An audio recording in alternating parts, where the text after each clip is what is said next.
Today on Power X, I'm going to show you guys how to change grease in your rear end. In your Jeep's rear end. Really, what am I going to do with y'all?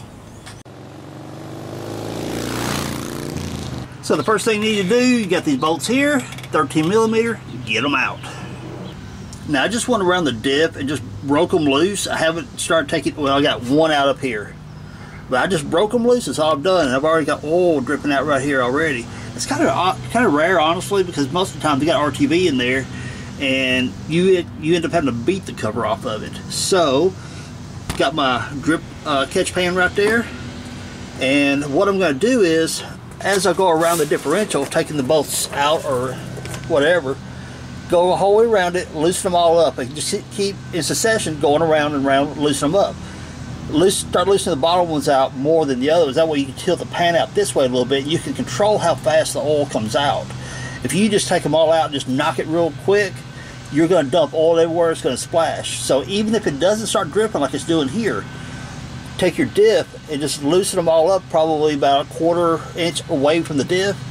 Then start prying out the bottom right here and just crack it open. That way, that little tiny crack between the cover and the diff itself will actually control how fast the oil flows out of it, and you don't make a mess and start wearing differential fluid. Yeah. So I'm going to start backing these bolts out and drain this diff.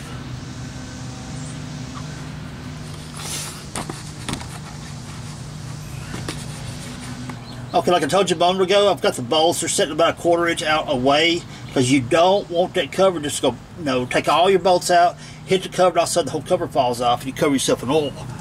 So get them spaced out a little bit, and let's see how this is going to work out.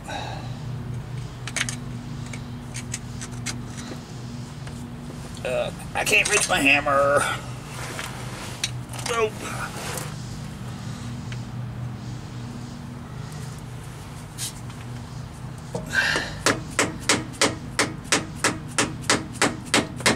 There we go. She's starting to split a little bit now.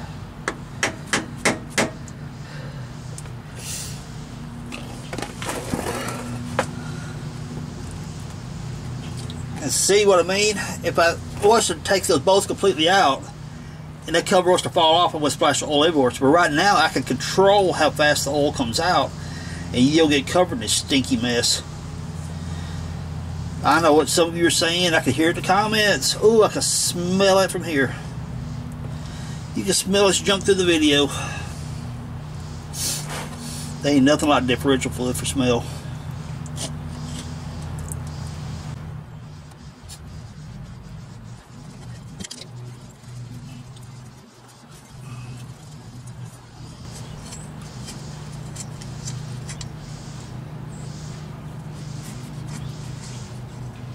Yeah, I think we're good to take the bolts on out now. But to help yourself out, take the bottom ones out first and leave it hanging by the top ones. Therefore, you put your hand underneath it right here, hold the top one, take the top bolts out, and you can control taking the cover off. So instead of boring you guys to death watching me do this, when I get to that point, I'll kick the camera back on. Okay, I've got all the bolts out except for the two top ones, and they're barely there. So now I hold the bottom of the cover like this. Got one top bolt out, second top bolt out. And I kind of expected it to actually want to drop off. There we go. So now I can just bring it right down like that right there and control how it drops down instead of making a mess. And is this an open or limited slip? It's an open diff. That's surprising. So I'm going to slide this cover over a little bit, slide the pan over a little bit, right up in here, stick my finger beside there. I'm at the end of the axle, right there, and there's the pin, so that's an open differential. I really expected this thing to be a limited slip. Well, guess what? I was wrong. Anyway, that's alright.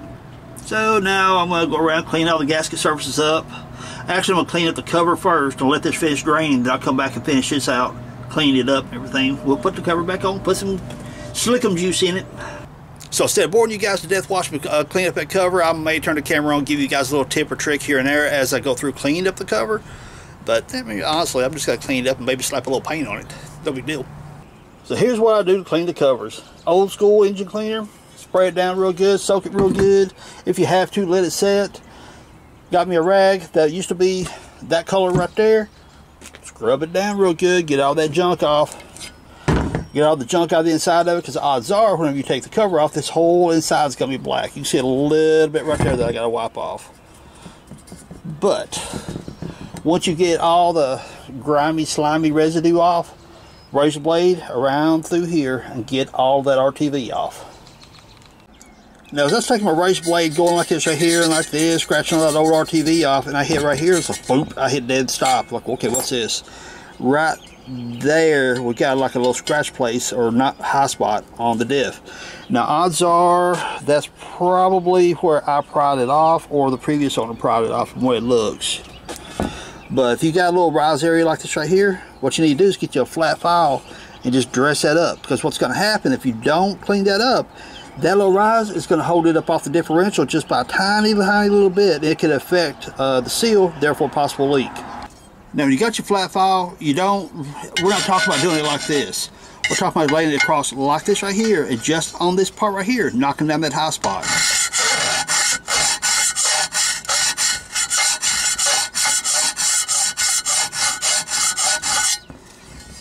And right there, we're good to go. Maybe a little bit more. Right there, we're good.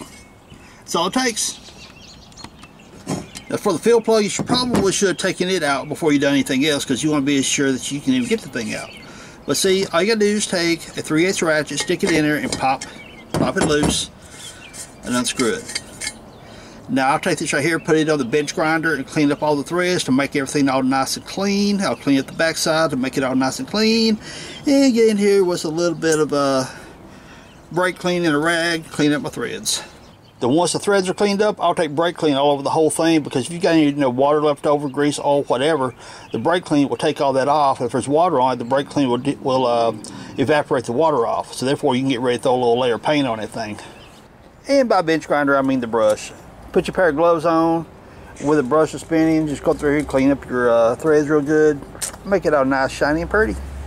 And don't forget to use the wire brush for your bolts as well. And by video magic, it's red. To get you a little bit of RTV, and just get on the inside of that right there, form you about a 1/4 inch bead. Then you'll smear it around all the holes. Don't build it too thick, because you don't want that big blob to be inside your differential. You're probably gonna make it a little thicker right there. Here I'm looking at the camera and I'm paying attention. Just take your finger, go around it, make a nice even layer all the way around it. I know some people lay down a nice little pretty bead all the way around it and just install it, but I don't know.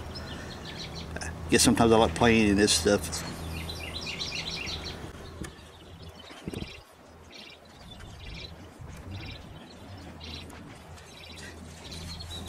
Also for me, it gives me a peace of mind knowing I'm not building it up so thick that it's going to be inside the differential area.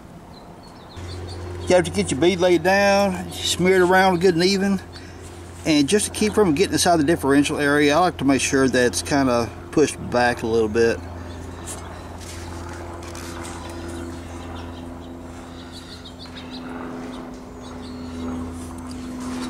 I mean, as long as you ain't like crazy excessive, it really ain't gonna hurt nothing, because I'm actually being a little more picky than I need to be. Doing it like this is kind of pulling anti-seize, it gets everywhere. Now, as for the thickness we got around through, it's about a 1/16 of an inch thick, maybe a little bit less, but you don't want, some of the bottles say you want a 1/4 inch or something like that. If you go a 1/4 inch, you're gonna get a lot of squeeze out. So at this point now, since I've got this smeared in, it's nice and pretty well even. Go ahead and get it installed, but don't tighten your bolts up just yet. Just finger tight all the bolts around it. Now, when you're ready to put your diff cover on, feed it up through here, slow and easy so you don't get any RTV on the ring gear. And then take one of your top bolts. Remember when we took it down? How we used one of the top bolts to hold it in place? Well, that's what we're going to do again.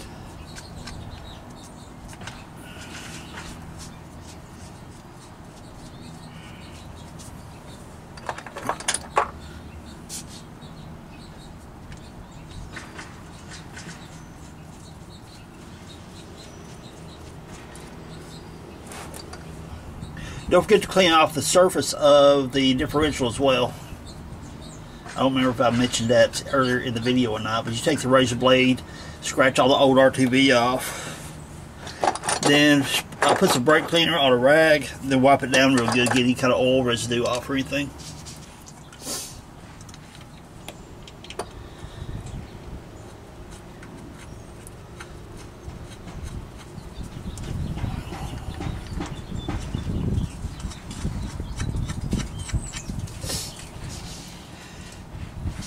Get all your bolts started, 2 or 3 threads, and an extension on a socket, your 13mm or 1/2 inch, whatever you want to use.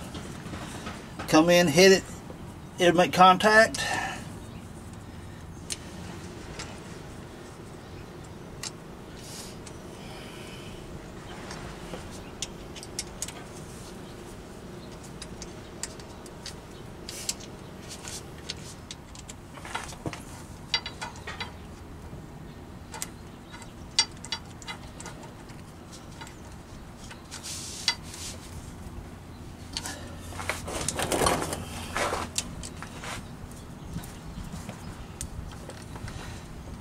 Except for this one right here, and the sway bar is all in the way for this one.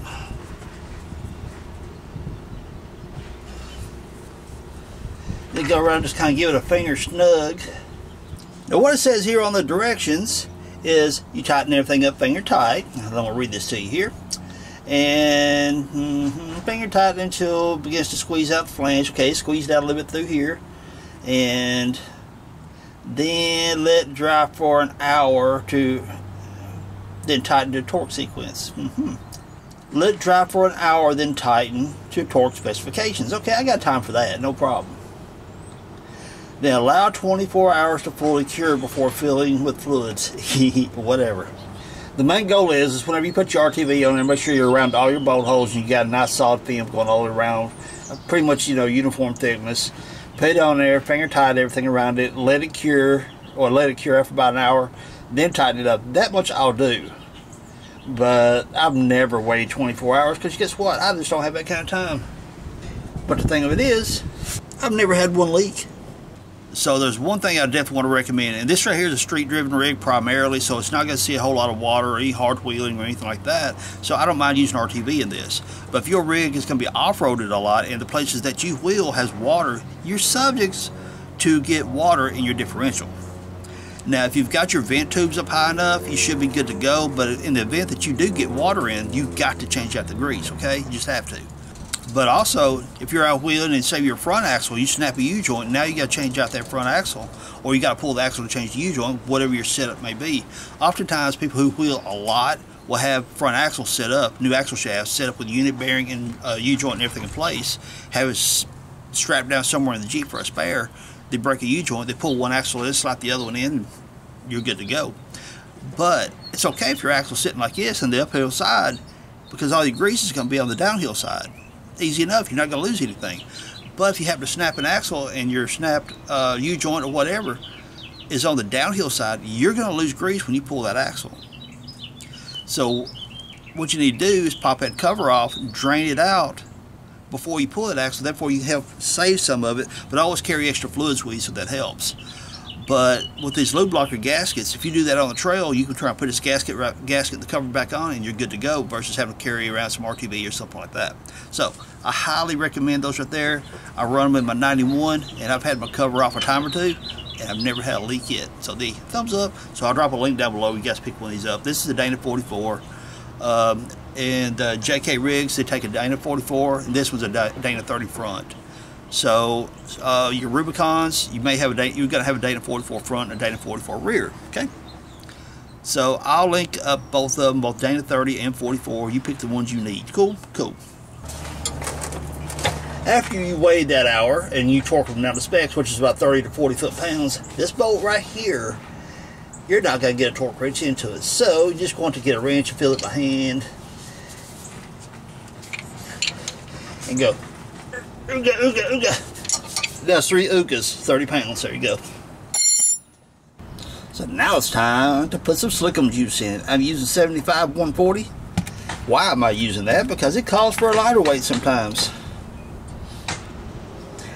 Now your differentials actually can call for 2 different weights of fluid. I'm using the heavier of the two, the 140, because if for whatever reason you start towing, you know, you got a jet ski, a boat, or whatever the case may be, you want the heavier of the 2 fluids in the rear diff, because it's taking all the weight of the towing. So you want that added protection of a little bit heavier fluid. Cut your little tip at a slant like that. You've got a little protective cover thingy right there that keeps from going everywhere shipping. Peel that off and squeeze it in there. Now, what you may not see is right down here below, I've still got my catch can right there, because if I make a mess, I want to catch it. And just start squeezing it in there. Oh.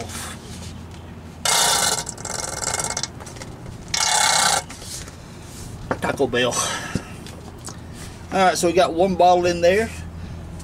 But I'm going to do something a little bit different. See, I've already cut that tip. This bottle I have not.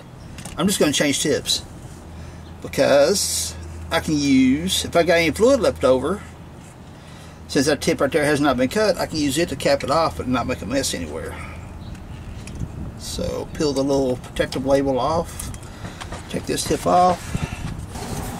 Now we got that tip screwed on there. Put some go-go juice in it. Put a little bit of more slickum juice in it. It's going to take just a little over 2 quarts. Front differentials takes a little over like 1 1/4 or something like that for the front. The rear takes like 2 1/3. Oh, cheap beer. Okay, here we go. So, oftentimes with a factory differential cut. So what does that tell me right there? That the book is a little bit wrong, meaning it said I took like 2 1/3 quart or something like that. That was 2 quarts and it's running out. So you know what that means? We done. And I can look inside there and I can see the surface of the oil fluid inside there. Now, even though I told you a moment ago it takes like 2 1/3, I mean, you just read the documentation online or in the manuals or whatever the case may be, it can be a bit of fluctuation as to how they stamp the covers, whatever. So 2 quarts was more than enough and we're good. I'm going to get my little plug it up in there. Oops. Hit the camera. You know, it's kind of hard to do these videos sometimes. You always got a camera up on your grill and you're trying to get stuff done.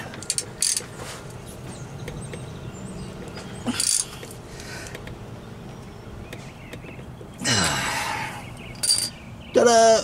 Wipe off that excess mess right there and you are done. I told you guys a moment ago that we're not going to cut this one because we're going to use it for a cap for the full one, or the one that's still got grease in it, so we don't make a mess. But even the ones that have been cut, keep them, because these tops not only fit these bottles, but they'll also fit some of the smaller regular oil bottles. And you never know whenever you need to slide like a piece of vinyl tubing over the end of this to get fluid into weird places. So transmission fluids, all kinds of different bottles, this top may fit. So if it doesn't, hang on to one of the empty bottles here and you can pour the big mouth transmission fluid or something into the smaller neck bottles here and use this right here to feed into a transfer case or whatever the case may be. So long story short, I like hanging on to these things right here because they can come in handy, and the one you didn't cut will prevent you from making a mess. So this still got a little bit in the bottom of it. You take it, see right there, and find you some place where you can actually balance it. You can let it hang like that for a while. Ooh, gross.